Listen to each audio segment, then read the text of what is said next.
Type A aortic dissection occurs approximately 2,000 patients per year in USA, about 400 to 500 times per year in Germany. Mortality rate 1 to 2% per hour, as we all know, for the first 48 hours, and then it drops thereafter.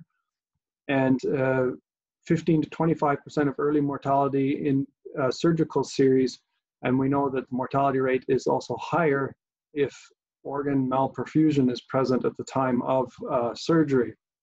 And despite advances in our treatment of this disease process, there will be patients that will even develop complications after successful surgical management. And that's about 15 to 30% of patients that will eventually develop aortic dilatation or rupture, which is the most common cause of death, progressive aortic valve regurgitation, or organ malperfusion that needs to be treated with some other type of intervention after the surgical repair of the type A dissection.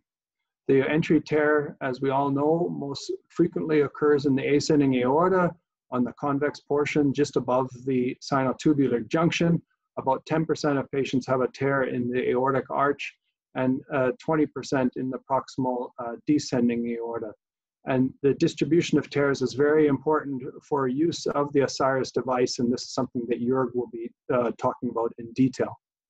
The goals of type A aortic dissection surgery are, number one, to get rid of the intimal tear, so the primary tear, which is not always possible in all patients, but if it's in the ascending aorta, this should certainly be done in 100% of patients. We want to decrease or obliterate blood flow into the false lumen of the dissected aorta. We want to always replace the ascending aorta in all patients in order to prevent future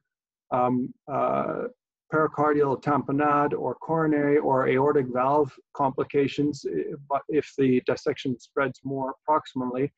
And aortic arch surgery is done most of the time in most centers. In our center, our standard operation before using the Osiris device was at least a hemi-arch procedure. We want to make sure that the aortic valve is competent at the end of the operation using whatever method that may be necessary to achieve that. And we also want to try to correct malperfusion. And this is something that we sort of just kind of hope happens at the end of the operation. But with the Osiris device, we now have an active way of intervening in order to correct malperfusion.